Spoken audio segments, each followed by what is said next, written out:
Section 6, Conversions and Calculations. There's going to be a lot of math in this section and a lot of practice problems, so it's going to take a lot of time, but I promise, I hope I can promise this, that it will be worth it. So the first thing is just going to be talking about the mass of an element, and there are two ways to calculate the mass of an element.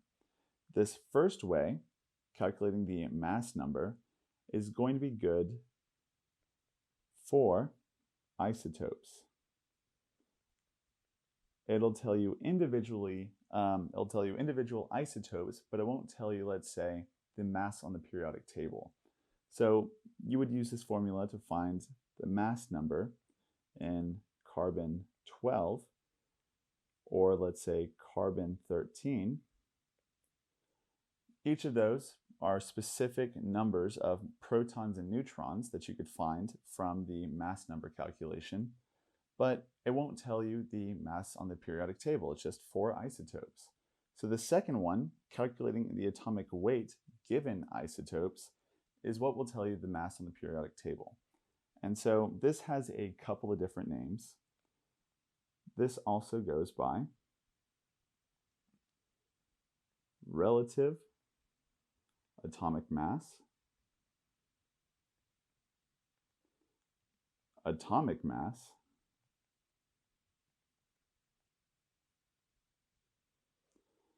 and atomic weight. So for this one, it's going to be an average of the different isotopes. So you might automatically think, oh, well, let's say we're talking about carbon 12.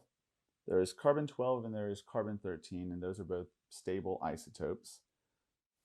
All right, so if you want to find the mass on the periodic table for an element, you're going to have to calculate the atomic weight given the isotopes of that element, and more specifically, stable isotopes, and we'll explain that in a little bit.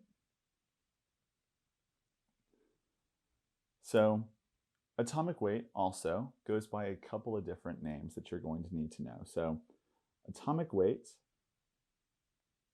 aka atomic mass, and relative atomic mass. And they're used interchangeably for the most part. And when you're going to be finding the atomic weight or the atomic mass or the relative atomic mass, you're going to be using the isotopes of that element to find the atomic weight. And so most people might say, oh, well, let's say I know that there are 2 stable isotopes of carbon. There's carbon 12 and carbon 13.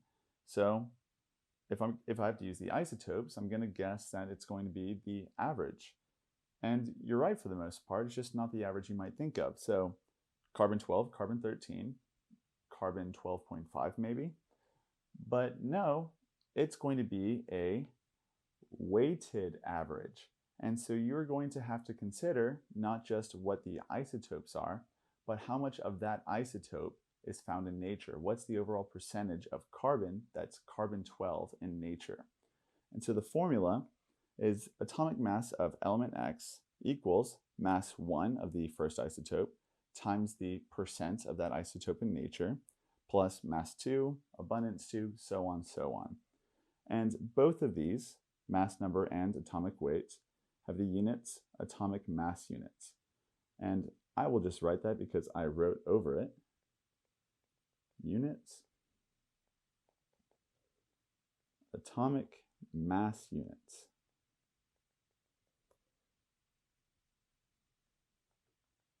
Units, AMU. All right, now for a practice problem. Example 6a. Silicon has 23 known isotopes with 3 being stable. So I'm going to have to do this calculation for 3 different isotopes of silicon. The stable isotope silicon-28 accounts for 92.23% of naturally occurring silicon. All right, so we have Si-28, and this is going to be 0.92 or 9223. Now, at the same time, there are other isotopes. We have silicon-29, and that is going to be 0.0467. And then we have silicon 30, and that accounts for 0.031%.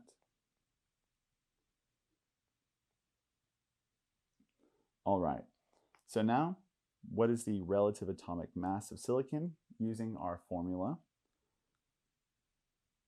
Relative atomic mass of silicon is going to be mass 1 times abundance, so 28 times 0.9223 plus 29.0467, and then the last one,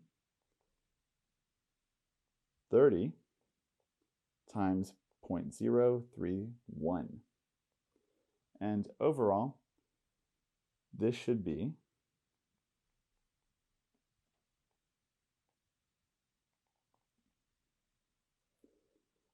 28.1087. And what are the units? Atomic mass units. Great, so in the next video, we'll talk about calculating the molecular mass of a molecule, so not just an individual element anymore.